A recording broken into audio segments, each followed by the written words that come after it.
This is your PowerPoint for the PowerPoint quiz on the world wars in the 20th century. Some of the important dates and pages I want you to consider for reviewing out of the Princeton Review book include the following. We're going to be talking here about the Crimean War, which comes before the World Wars, but is very relevant in establishing how the World Wars eventually take place. So I want you to consider about the Crimean War, which takes place in the mid-1800s between 1853 to 1856. Then we're going to jump to World War I in 1914 to 1919, and then World War II. Now you'll notice World War II, I give some different dates than what you might be familiar with. Most of us are typically familiar with when the United States gets involved in the war in 1941 to 1945. I'm drawing this back to 1932 to 1945 because really the Great Depression sets the stage for World War II. So we're going to see that time period as 1932 to 1945. In the Princeton Review book, you want to look up the independence movements for the Crimean War, and then World War I and World War II have their own sections. So that'll help to complement what's going on inside of this PowerPoint. So let's start off with the Crimean War. Between 1854 to 1856, the Ottoman Empire had really collapsed into just the Turkish peninsula or the Crimean Peninsula. Europe at the time was viewing the Ottomans as what they called the sick man of Europe, meaning that the Ottoman Empire had been collapsing for some time. Now, in many ways, this actually wasn't true. The Ottoman Empire has oftentimes been described as being the sick man of Europe and that it had been collapsing since the 1500s. We can really call this what's known as a Eurocentric view of the Ottoman Empire, meaning that as Europe started to rise and the Ottoman Empire stopped expanding, there was this stereotype placed upon the Ottomans that somehow they were falling apart. Actually, it's not really accurate. The Ottoman Empire did stop expanding around during the 1600s, but that didn't mean that it started to fall apart. In fact, the Ottoman Empire was very strong all the way up until the mid-1800s. What the Ottomans began doing after the 1600s was they did stop expanding, but they started centralizing their power and figuring out a way to organize all of the different minority groups within the Ottoman Empire, and they remained very strong. By the time we got up to the mid-1800s, though, many of these minority groups were breaking away, like Greece, Egypt, and Serbia, all broke away from the Ottoman Empire and collapsed it down to the Crimean Peninsula or the Turkish Peninsula. At that point, Russia saw an opportunity. Russia saw itself as being the protector of Eastern Europe and the Slavic states because of their culture. They wanted to create a sphere of influence. Now, that's the cultural reason why. The economic reason why is because of where the Ottoman Empire was located at this point. Remember, they're right next to the Dardanelles Straits. So that area leading from the Mediterranean up into the Dead Sea is that last area in which we see the possibility of having regular trade throughout the year because of the warm waters. France and England joined in to stop Russia from expanding into the Crimea, and at the end, Russia lost. That's going to cause a huge scarring influence for Russia. They then are going to try and figure out how to industrialize so that this never happens again. France and England keep them from going into the Crimea, and this sets up the Ottoman Empire to then be in a very insecure position, and eventually during World War I, they will collapse. What's important and what I want you to see here, though, is this. We're seeing in the Middle East the rise of all these empires or these nation-states, France, England, and Russia, all competing in order to get land. This will be important for leading up to World War I. Along with this competition in the Middle East or empires, we're going to see the rise of another empire, and that is the rise of Japan. In 1853, Commodore Perry went to Japan and forced them open to Western trade.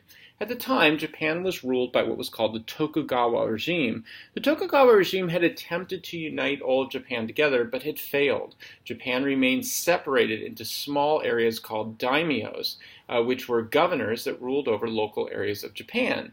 When Commodore Perry came in and forced open Japan because of the stronger navy of the United States, at that point, Japan fell into a civil war between two possible visions for the future. The traditionalists, known as the Sat-Cho Alliance, and the progressives. The progressives wanted to become more westernized. Traditionalists wanted to remain more in the traditional ideas of Japanese culture. The traditionalists won the war, but strangely enough turned towards a more progressive agenda. Here's what they did. They created a Meiji Restoration. In this restoration, they maintained Japanese culture, but they moved towards a Western model of institutions. They centralized power in the emperor. industrialized their economy, and then created a navy that could expand outwards. Now, during the entire time, they maintained a strong emperor, going back to the sort of Chinese legalist mindset. And so in many ways, this was very traditionally Asian in the classical notions of culture of Confucianism and Chinese legalism. But in the institutions and technology, Japan was starting to become more like the West. Japan then used their navy to go out and defeat China in the Sino-Japanese War in 1895, and then, startling everybody in the world, they defeated Russia in 1906 in the Russo-Japanese War. What's important about this, I think this becomes so essential in understanding, is that, when we think of Pearl Harbor, we think of what Japan did there, oftentimes people look at that as Japan all of a sudden rose up out of nowhere and attacked a Western power, the United States. But that's not really accurate. Japan's competition over trying to gain control of land goes all the way back to the 1850s, where the United States, Great Britain, Russia, and France all together were competing for resources and spheres of influence. Japan saw itself, after 1853, as doing the exact same thing. And this leads into World War I. So Germany had been trying to create their own central empire, but the way that they were doing it was through the economy. They created something called the Zollverein, or a free trade zone in Central Europe. And the Zollverein included all the Central European countries, but excluded Great Britain, and did this on purpose. The point was to try and restrict British rise in the economy. Germany then militarily allied with Austria-Hungary and Italy. Britain, on the other hand, allied with France and Russia to place a check on the German growth of power in Central Europe. So oftentimes when we look at the causes of World War I, most people are going to turn to, and we'll talk about it in a minute, the assassination of Archduke Ferdinand, Austria-Hungary. Most historians do not see that as the cause of World War I. They see that as what we call the most proximate cause, meaning that it's the tipping point, or what eventually throws us over into World War I, but they really weren't the huge structures that led into World War I. The huge structures go back to what we've been talking about at the beginning of this PowerPoint, and they are known as the main causes. Militarism. A growth of new military technologies like the automatic Gatling gun that was tested out in Africa against the African tribes and was seen as so successful that it was then brought back into Europe and believed to be a way for the empires to gain control over different areas of Europe. Alliances. There were two alliances that were created, the Triple Alliance and the Triple Entente. The Triple Alliance included Germany, Austria-Hungary, and Italy. The Triple Entente included France, Russia, and Serbia. Now you notice there that I did not include Great Britain, and that is intentional. Britain originally was not a part of the Triple Entente. Britain would become a part of the Triple Entente as the war progressed. The purpose of these alliances was to create a way in which there would be deterrence. And the deterrence was so important because of the next issue, and that is imperialism. As European countries went out and competed with each other for colonies in Africa and Asia, the fear was that there would eventually be a world war over this. So they created these alliances to create a deterrence so that countries would not attack each other. As we're going to see, just the opposite happened. The alliance system got triggered with the assassination of Archduke Ferdinand. Then last off, and probably most importantly, is nationalism. There's a difference between what we call patriotism and nationalism. Patriotism is sort of a normal thing that happens in every country in which we have pride over our country and our culture. Nationalism is an extreme form of patriotism, and the difference between the two is between having a sense of pride in your country and a belief that your country is superior to other countries. So the outbreak of World War I. So the outbreak of World War I, or the tipping point, is the assassination of the Archduke Ferdinand. Gabriel Princip was a member of the Black Hand, or the Serbian terrorist group. And Gabriel Princip wanted to get independence from Austria. So he goes in and he assassinates the Archduke Ferdinand, and that then triggers the alliance system. Now, a lot of people believe that this is what then caused World War I. And like we were talking about before, it really is a symptom of the problem. The real underlying problem is this desire to extract resources and get land, and the competition between all these empires, whether it was in the Crimean War, if it's in Southeast Asia. And so once we see this assassination of the Archduke Ferdinand, the problem is it triggers all these systems that were set up in order to try to deter people from countries from going too much into conflict. Just the opposite happens. Austria declares war on Serbia. This then triggers Russia to come into the aid of Serbia, and Germany then comes into the aid of Austria. So Germany had a plan in order to win the war as quickly as possible and maintain its strength within Central Europe. It was called the Schlieffen Plan. General Schlieffen of the German army developed the strategy to quickly attack France through neutral Belgium. Once they did that, they believed they would take Belgium was neutral, so that was not an issue, but they believed they would be able to take France out of the war very quickly, and once they did that, they could avoid a two-front war with Russia. And since Britain was not involved yet in this war, the belief was once France was out of the war, they could maintain all of their strength against Russia, and Russia would not be strong enough to stop the German army. Britain saw what was happening here, and they saw this as a violation of international law because Germany had attacked through neutral Belgium.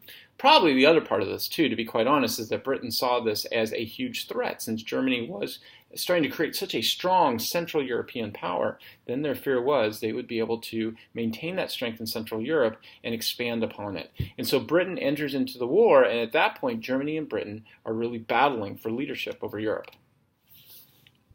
So some of the effects on the non-European powers. Both Britain and Germany ended up using a lot of recruits from around the world. For example, Britain used recruits from their empire in India and South Africa.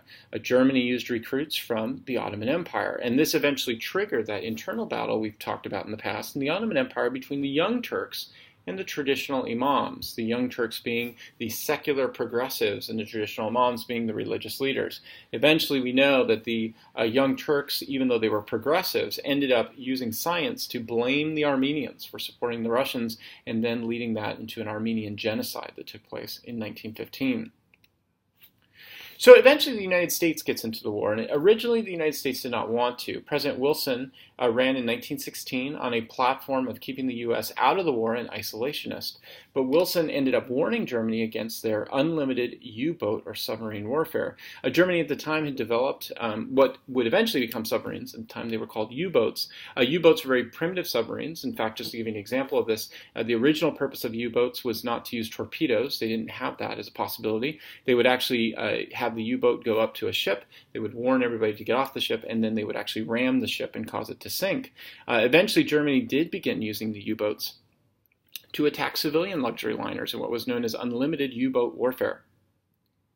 This is what Wilson started to warn the Germans against. Now, the only thing that makes this a little bit complicated had to do with one of the attacks Germany did. So Germany attacked the Lusitania, a British civilian luxury liner, and when that took place, there were a number of Americans that were on this ship that were killed. This became sort of like a symbol of the German atrocities that were taking place.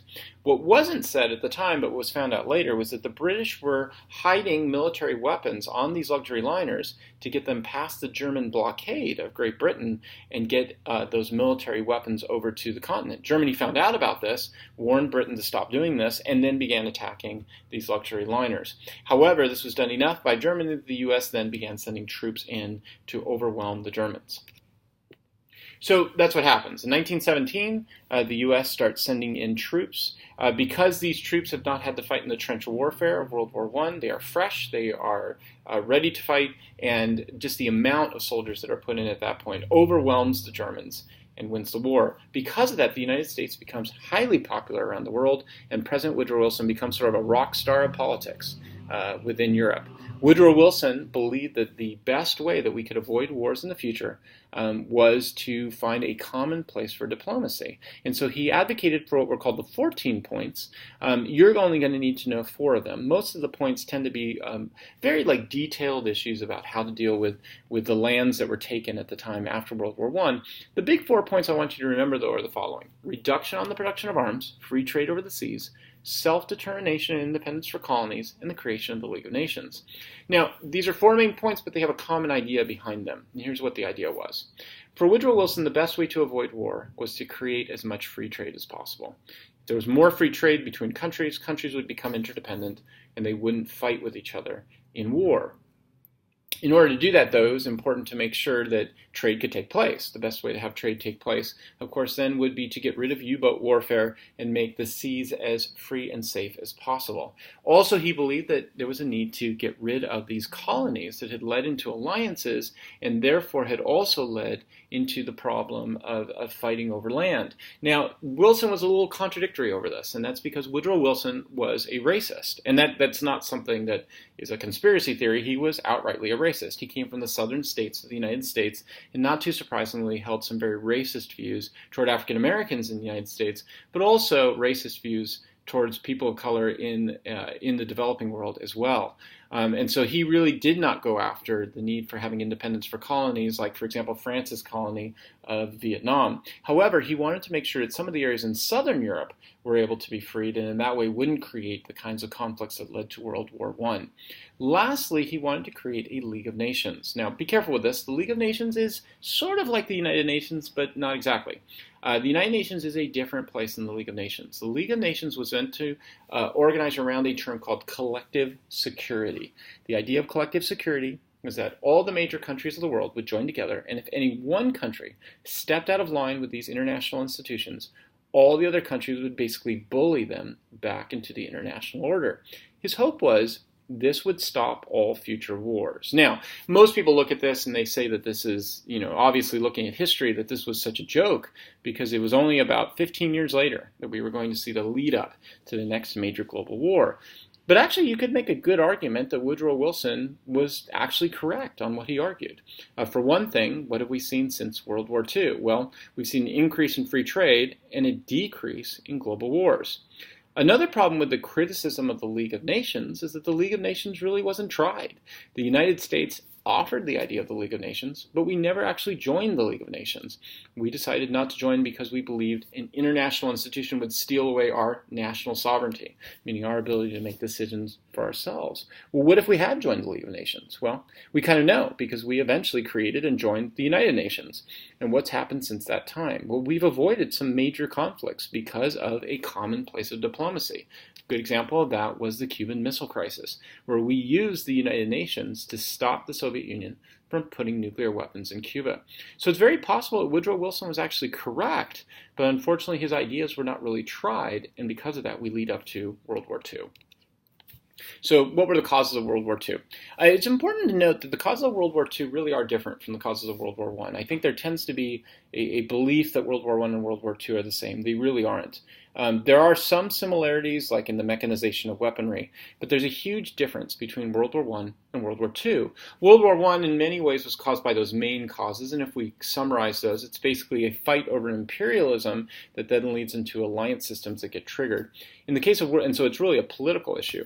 In World War II, the cause is much more economic. In the 1920s, the stock market in the U.S. had boomed.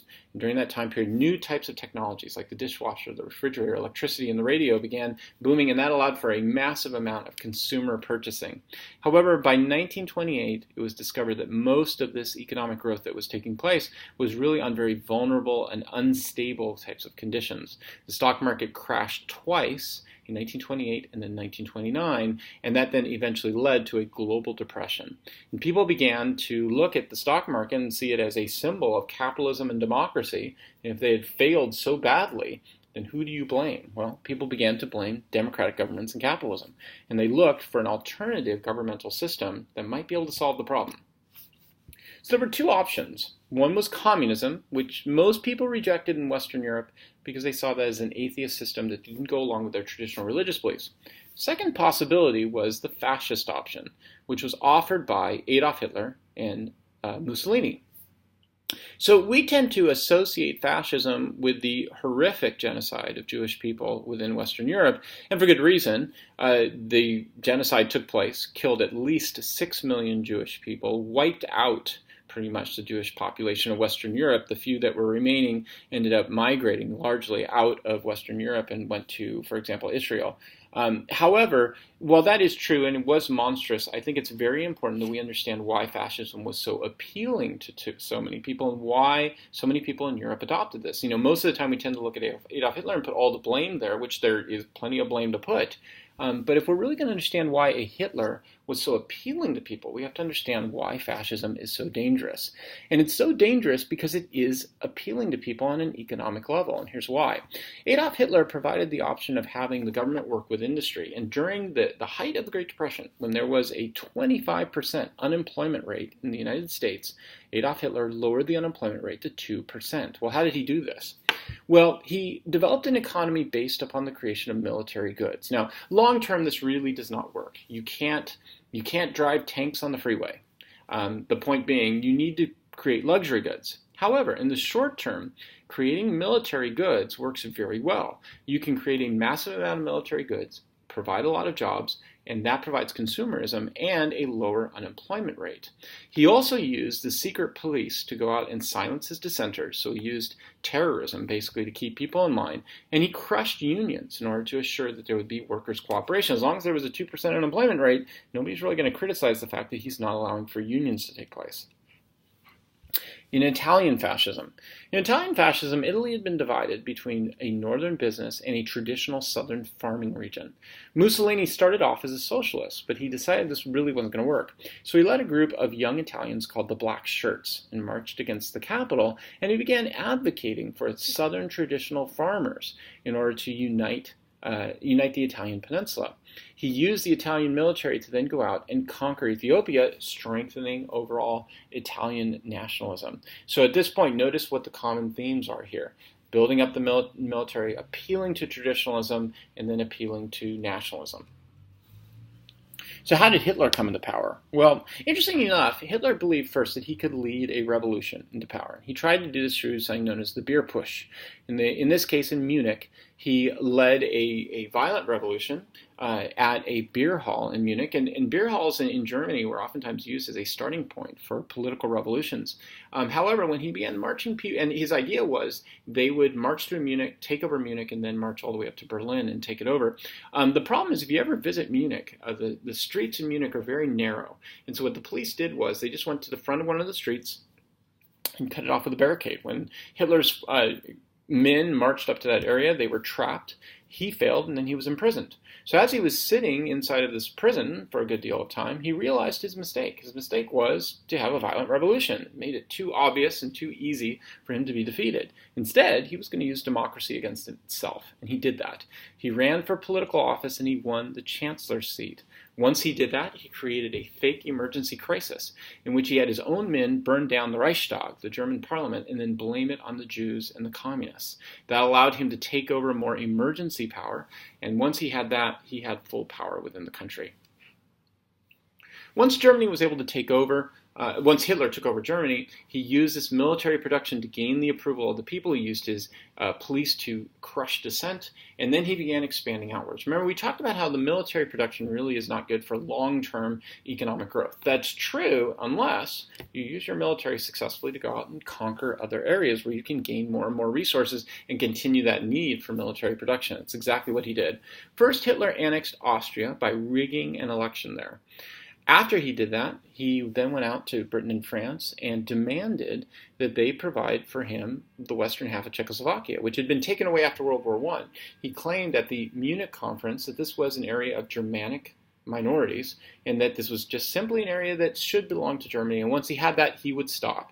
And so Britain and France agreed, thinking at this point that if Hitler was just appeased with this small area, that would end the conflict. Instead, he invaded all of Czechoslovakia, then turned north and took over Poland, and then declared war on France and Britain. France and Britain, realizing what had happened, declared war on Germany, but it was too late. They had not strengthened themselves enough. They didn't have enough military production. They weren't ready for this.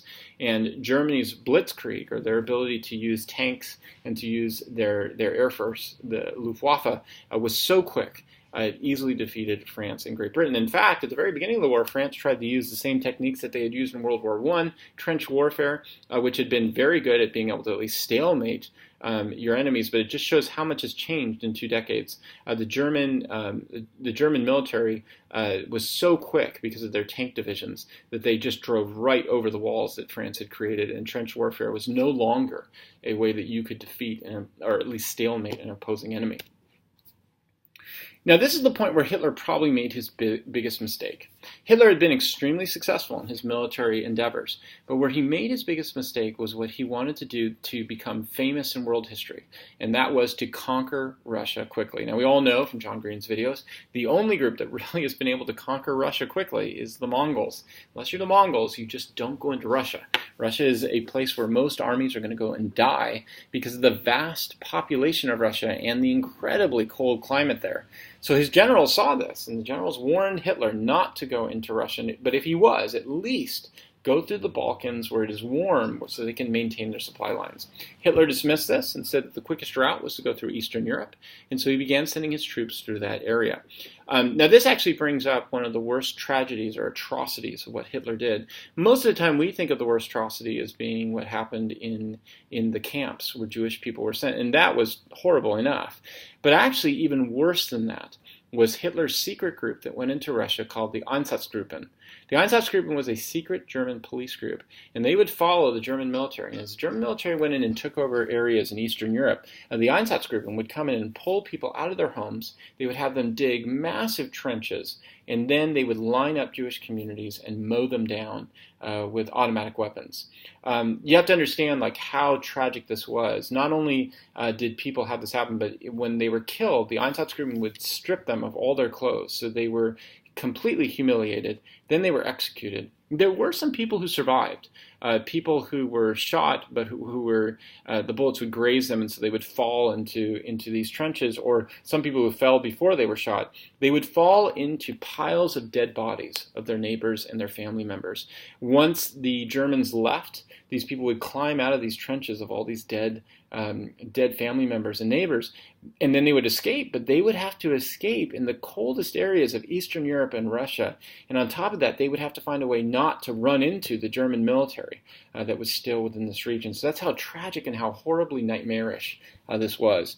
Eventually, Hitler's forces were slowed down by the Russian winter and the vast Russian population, but by the time they were, the Russian population still lost 30 million people by this German invasion. So how eventually did the Allies win? Well, the US and Britain decided upon a strategy called Europe First and Northern Africa. So here was the idea. Europe First emphasized Europe before fighting against Japan, and the US and Great Britain agreed that the best way to defeat Germany was to isolate it. So the US and Great Britain would invade Europe through Northern Africa, remove Italy from the war, and that would take away Germany's one big ally and make Germany much more manageable.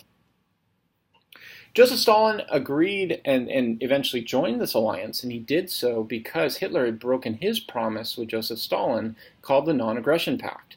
In the Non-Aggression Pact, Joseph Stalin agreed before the war got started that he would not invade if Hitler would promise to allow for the German forces to be trained within the Russian territory where nobody could see what was going on because they were closed off since Russia was a communist country. This was agreed upon by both sides, and then Hitler broke his promise. Stalin at that point joined with the Allies when Hitler broke the promise, and Stalin agreed to the Northern African strategy. However, Stalin believed the Northern African strategy had a hidden motive. The reason why the US and Great Britain were attacking through Northern Africa instead of doing a quick attack from the West was because they wanted Germany and Russia to defeat each other so that by the end of the war, Russian communism would be much more manageable. There's no evidence that this is the case. Both Franklin Roosevelt and Churchill were very humble about the fact that they were asking Russia to take on such a huge burden, and they really had no statements to suggest that they really were trying to weaken their ally in the process of doing this. But this was Joseph Stalin's paranoia. So the end of the war came with two major conferences. The first one is the Yalta Conference, in which the Allies agreed to invade Germany together. Russia would come in from the east, America and Britain from the west. Because of that, they would have to split up Europe. One side would go to USSR leadership, the other would go to the United States leadership. This is going to be important for understanding the second major conference, and that's Potsdam. At the Potsdam Conference, Franklin Roosevelt had died, and at that point, the Vice President, Harry Truman from Texas, took over. Truman was very suspicious of Russia, and Stalin had no desire to work with them whatsoever. And he also feared that something like what happened in Europe could happen within Asia. Originally, he agreed that Russia would come in from the east, America from the west, take over Japan.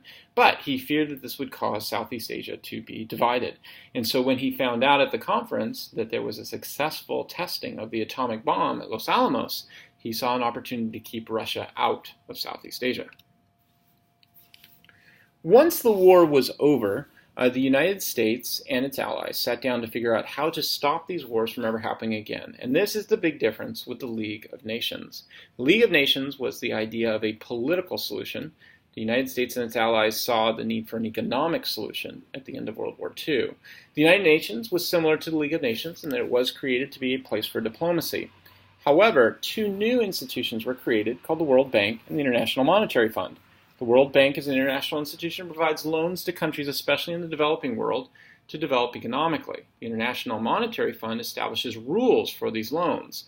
The rules tend to be fighting inflation, starting up industrialization, and moving your people into city areas away from farms so that you can participate in free trade. The idea behind this was that if we were to create this marketplace of free trade, there would not be the need for an alternative radical government like fascism ever again. So, what are the conclusions we can draw then from looking at these world wars? It appears that the world wars were really products of competing nation states that had centralized government power. Now, World War I appears to be about imperial possessions that had been created in the competition for those for resources for mass manufacturing. However, that leads into the Second World War, in which we have a Great Depression, in which the economies collapse, and that led to the need for free trade. And that leads us into, then, these two world wars, establishing what the rest of the 20th century has been about, and that is lowering tariffs and creating globalized free trade markets.